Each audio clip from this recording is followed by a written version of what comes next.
نہیں سنتے ہو یہ بھی سن لو، وَلِمَنْ خَافَ مَقَامَ رَبِّهِ جَنَّتَانِ، جو اپنے رب سے ڈر گیا اس کے لیے عالیشان جنت ہے۔ بسم اللہ الرحمن الرحیم۔ اور اب میں تقریر کرنے کے لیے محمد عاطف عرفانی کو دعوت سخن دینے جا رہا ہوں اس شعر کے ساتھ کہ رازدار کل ہو اللہ احد پیدا ہوئے، کہ رازدار کل ہو اللہ احد پیدا ہوئے، واقف اسرار اللہ الصمد پیدا ہوئے، واقف اسرار اللہ الصمد پیدا ہوئے، اور جب ہوئے پیدا علی تو غیب سے آئی صدا کہ آج لم یلد کے گھر ولد پیدا ہوئے۔ محمد عاطف عرفانی صاحب۔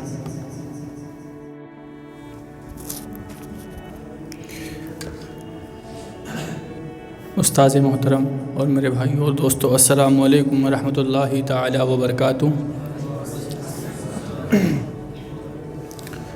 نحمده ونصلي ونسلم على رسوله الكريم، اما بعد، فاعوذ باللہ من الشیطان الرجیم ببرکۃ بسم اللہ الرحمن الرحیم۔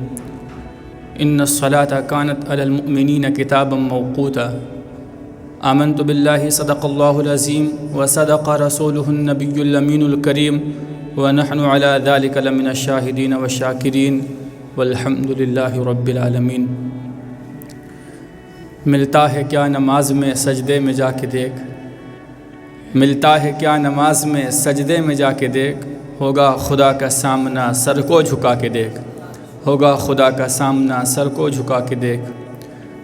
آئیے سب سے پہلے آقا کی بارگاہ میں درود پاک پڑھیں۔ اللہ رب محمد صلی اللہ علیہ وسلم، نحن عباد محمد صلی اللہ علیہ وسلم، صلاۃ و سلام علیک یا حبیبی یا رسول اللہ صلی اللہ تعالی علیہ وسلم۔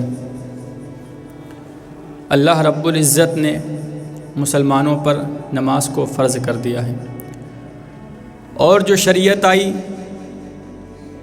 تو وہ کتاب کے اندر اتار دی گئی، لیکن جب نماز دینے کی باری آئی تو اللہ رب العزت نے اپنے حبیب کو معراج پر بلایا۔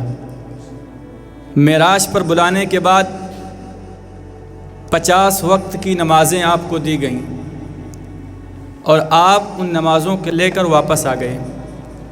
اللہ کے رسول صلی اللہ علیہ وسلم کی ایک دعا ہے کہ اے میرے رب، میں تیری تقدیر پر راضی ہوں۔ 50 وقت کی نمازیں ملیں، آپ نے یہ نہیں کہا کہ اللہ اسے کم کر دے۔ اللہ کی تقدیر پر راضی ہونا اللہ کے رسول صلی اللہ علیہ وسلم کی دعا تھی۔ واپس آئے، موسیٰ علیہ السلام ملے، تحفے میں کیا ملا؟ موسیٰ علیہ السلام نے کہا تحفے میں کیا ملا؟ تو اللہ کے رسول صلی اللہ علیہ وسلم نے فرمایا 50 وقت کی نمازیں ملی۔ موسیٰ علیہ السلام نے کہا میری امت پر 2 وقت کی نمازیں فرض تھی، وہ تو ان سے پڑھی نہیں جا رہی تھی، یہ 50 وقت کی کہاں سے پڑھیں گے، اسے کم کرائیے۔ پھر آپ واپس جاتے ہیں، 45 40 35 30 25 20 15 10 5، جب 5 وقت کی ملی تو موسیٰ علیہ السلام نے کہا یہ بھی ان سے نہیں پڑھی جائے گی، ایک جمعہ ہاتھ لگتا ہے وہ بھی بہتوں سے نہیں پڑھا جاتا، یہ 5 وقت کی نماز بھی نہیں پڑھی جائے گی۔ یہ 5 وقت کی نماز اتنی اہم نماز ہے، اور شریعت ملی کتابوں کے اندر، لیکن جب نماز دینے کی باری آئی تو اللہ رب العزت نے معراج پر بلایا اپنے حبیب کو۔ اب بتائیے، جس زمین پر سجدہ نہ ادا ہو، اس سے بڑا بھی کوئی جرم ہے؟ زنا کرنے کو بڑا گناہ سمجھتے ہیں، نماز کا چھوڑ دینا زنا کرنے سے بڑا جرم ہے۔ قتل کرنے کو بڑا گناہ سمجھتے ہیں، نماز کا چھوڑ دینا قتل کرنے سے بڑا جرم ہے۔ اور ایک سجدہ ہی کا تو انکار کیا تھا شیطان نے کوئی زنا کیا تھا، کوئی شراب پی تھی، کوئی جوا کھیلا تھا، کیا تھا؟ ایک سجدے کا انکار کر کے وہ ہمیشہ کے لیے مردود ہوا۔ اس مسلمان کو ہوش نہیں جو روزانہ دن میں 5 دفعہ خبیثیوں سجدوں کا انکار کیے بیٹھا ہے، اور پھر آرام سے روٹی کھاتا ہے، آرام سے چائے پیتا ہے، آرام سے اخبار پڑھتا ہے، آرام سے بیوی کے پہلو میں لیٹتا ہے، اور آرام سے کہے لگاتا ہے۔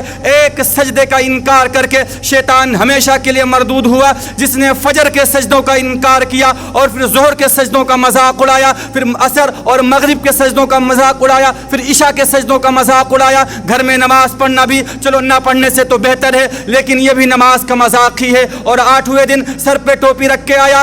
8 دن جس نے اتنے سجدوں کا انکار کیا وہ اس بات سے نہیں ڈرتا کہ کہیں اللہ اسے مردود نہ کر دے، تو کیا ہوگا اس دن جب جن بچوں کی خاطر یا جس نفس کی خاطر اللہ سے بغاوت کی کہ اٹھا نہیں جاتا، آیا نہیں جاتا، سردی بڑی ہے، گرمی بڑی ہے، اندھیرا بہت ہے، کیا قبر کے اندھیرے یاد نہیں؟ کیا قبر کی گرمی یاد نہیں؟ کیا جہنم کی آگ بھول گئے؟ کیا جہنم کا عذاب بھول گئے؟ وہ اللہ کا کلام بھول گئے؟ وہ اللہ کا دیدار بھول گئے؟ وہ محبوب خدا کی محفل بھول گئے؟ یہ کیسا اسلام ہے؟ یہ کیسے پتھر دل ہیں جو کمانے میں تو ایسے مست ہوئے کہ ہوش نہیں، اور جب اللہ بلائے تو ایسے غافل ہو جائیں، نہ کسی جوان کو ہوش آئے، نہ کسی بوڑھے کو ہوش آئے، نہ کسی مرد کو ہوش آئے۔ ارے میرے بھائیوں، حکومت سے پیسہ بچانے کے لیے 20 دن تک اپنی دکانوں کو بند کیے۔ اگر آج اللہ رب العزت کے لیے اپنی دکانوں کو بند کرتے تو کوئی ظالم نہ آپ کے مال پر ہاتھ ڈالتا، نہ آپ کی عزت و آبرو پر ہاتھ ڈالتا۔ دن دہاڑے ڈاکے پڑے، کیوں پڑے؟ کہ ہم باغی ہو گئے، ہم نے اللہ سے بغاوت کر دی۔ کیا جمعے کے دن صرف اللہ بلاتا ہے؟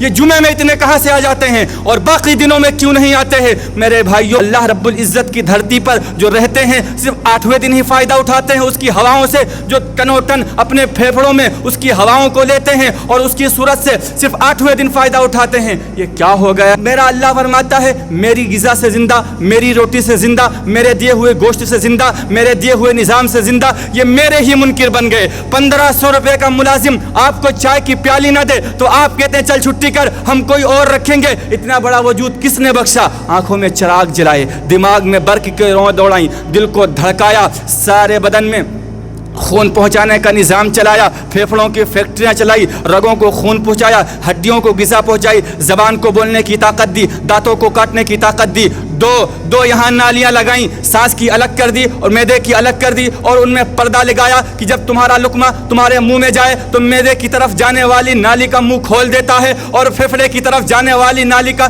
منہ بند کر دیتا ہے۔ وہ اللہ اتنی طاقت والا کہ سانس کی نالی کا منہ بند کرے اور معدے کی نالی کا منہ کھولے، پھر اس میں سے غذا کو گزار کر توڑ کر کروڑوں قسم کی فیکٹریوں کو حرکت دے اور اس میں سے خون کو کھینچے، غذاؤں کو کھینچے، ہڈیوں کو غذا، خون خود غذا لے کے چل رہا ہے، اور یہی ناخون میرا رب کھینچ لے تو ہم تو ایک ناخون کا شکر ادا نہیں کر سکتے۔ یہ جوڑ بنا دیے، سیدھا کر دے تو ہم تو اس کا شکر ادا نہیں کر سکتے۔ اس نے صرف 1500 دیے اور چائے کی پیالی نہ دی تو آپ نے اسے نکال دیا، اس نے گاہک کو ڈیل نہ کی آپ نے اسے نکال دیا۔ اور یہ زمین کس نے بچھا کے دی؟ والارض فرشناها، اے میرے بندو میں نے ہی تو تمہیں بنا کے دی۔ فاکہۃ، دیکھو میں نے ہی تمہارے لیے پھل نکالا۔ والحب ذو العصف والریحان، اور میں نے ہی تمہارے لیے غلہ بھی بنایا اور بھوسا بھی بنایا۔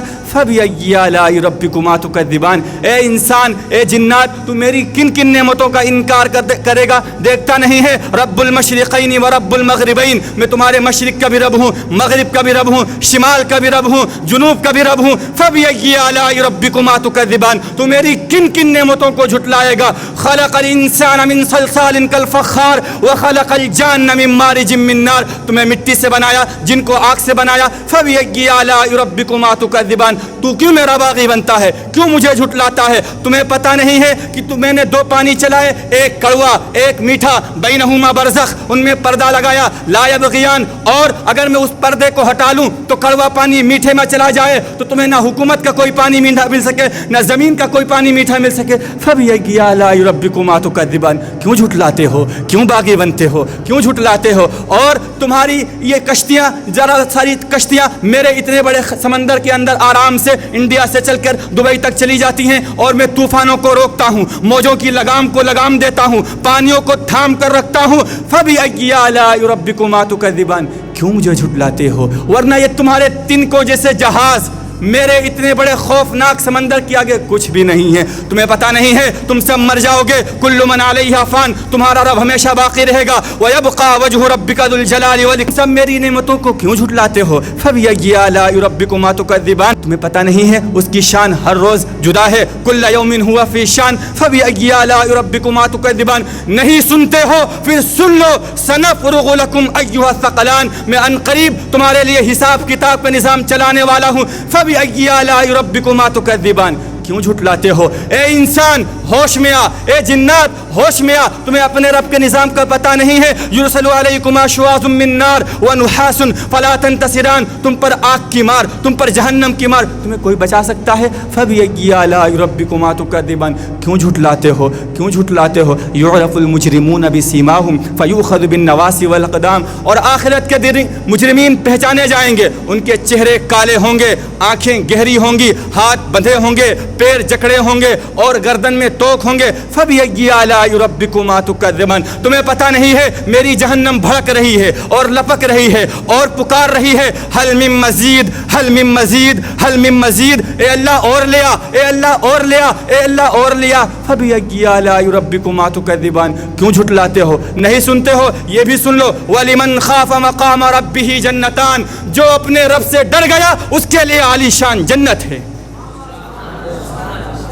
فبأي آلاء ربكما تكذبان، کیوں جھٹلاتے ہو؟ ذواتا افنان، فبأي آلاء ربكما تكذبان، فيهما عينان تجريان، فيهما من كل فاكهة زوجان، متكئين على فرش بطائنها من استبرق، وجنى الجنتين دان، فيهن قاصرات الطرف لم يطمثهن انس قبلهم ولا جان، كأنهن الياقوت والمرجان، هل جزاء الإحسان إلا الإحسان، فبأي آلاء ربكما تكذبان، تمہیں کیا ہو گیا ہے؟ تمہارے لیے میں نے اتنا بڑا گلستان بنایا، یہ بھی کوئی گلستان ہے جس کے اندر سارا دن مٹی ہی مٹی، دھول ہی دھول، خاک ہی خاک، گرمی ہی گرمی؟ آؤ میرے بندو، میری جنت دیکھو جس کے اندر سائے لمبے، پانی بہتا ہوا اور سائے پھیلے ہوئے، پھل پھرے ہوئے، خوشے جھکے ہوئے، پھل پکے ہوئے اور لٹکے ہوئے، اور پرندے اڑتے ہوئے، پانی بہتا ہوا، حوریں سجی ہوئی، غلمان کھڑے ہوئے، تمہارا رب تمہاری خدمت کے لیے اور تمہارے لیے اپنے دروازے کھولے ہوئے، دربار لگائے ہوئے، فرش بچھے ہوئے، نبیوں کو ساتھ، فرشتوں کا سلام، غلاموں کا سلام، قالین لگے ہوئے اور مسندیں لگی ہوئی، تخت شاہی لگا ہوا، تمہاری مومن بیویاں حوروں سے 70 درجے زیادہ خوبصورت تمہارے سامنے موجود ہوں گی، اور وہاں پر جوانی ہمیشہ، زندگی ہمیشہ، محبت ہمیشہ، زندگی کو زوال نہیں، جوانی کو زوال نہیں، حکومت کو زوال نہیں، ہر طاقت ہمیشہ ہمیشہ کے لیے ہوگی۔ اور میرا بندہ، میں تجھے کن کن نعمتوں کا شمار کراؤں اور تو ہے کہ میری فبأي آلاء ربكما تكذبان، کن کن نعمتوں کا انکار کرے گا، کن کن نعمتوں کو جھٹلائے گا؟ میرے بھائی اور دوستو، اللہ رب العزت کی بارگاہ میں دعا ہے، مولا مجھ سے بولنے میں کسی بھی قسم کی غلطی ہوئی ہو تو اپنے حبیب کے صدقے میں معاف فرمائے۔ استغفر اللہ ربی من کل ذنب واتوب الیہ۔ السلام علیکم۔